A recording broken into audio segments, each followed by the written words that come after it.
Russia is continuing to launch missiles and rockets and drop bombs on various Ukrainian cities, all the way out to the west in Lviv.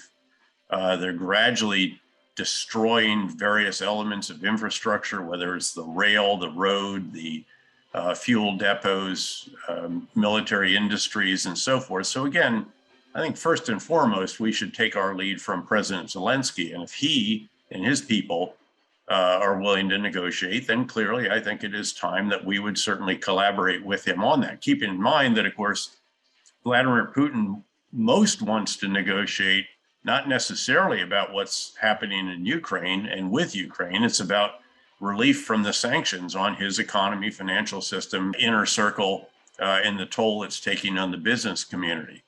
And at some point, he has to realize that the sheer damage that he's doing to Russia, in some ways, very different in nature from the wanton destruction that they're carrying out and the war crimes they're literally committing on a daily basis in Ukraine, but nonetheless, irreversible, irreparable damage in certain sectors in Russia. Let's keep in mind, by the way, that the war in Ukraine is going to probably take 30% or more of the world's wheat exports, just the exports, off the market. Ukraine is the breadbasket for much of North Africa and a variety of other countries that import huge amounts of grains from Ukraine and also from Russia and generally through the Black Sea. But Ukrainian ports are blockaded essentially right now, even if they could conduct the harvest and get that to the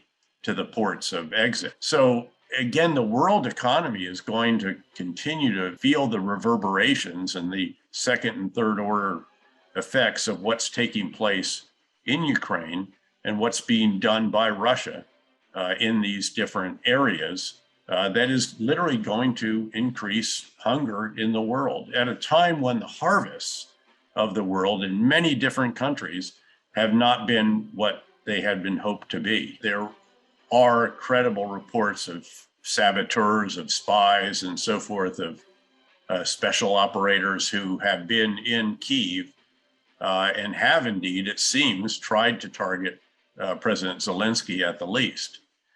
So again, you can never take anything off the table. I think when it comes to Vladimir Putin, you have to be concerned about a number of conceivable possibilities. I tend to think that President Zelensky's operational security and physical security continue to be pretty impressive. But that said, there are plenty of opportunities, again, for individuals to infiltrate that society and try to provide the real-time information that might enable a decapitation strike. But again, not something I don't think that is very high in likelihood. It always depends. And here it depends on who would step up. Who is the next in line? Could anybody possibly be as inspirational, charismatic, thoughtful, pragmatic, impressive, Churchillian as President Zelensky has been? I think it would be an incredibly hard act. Is there someone else who could do that?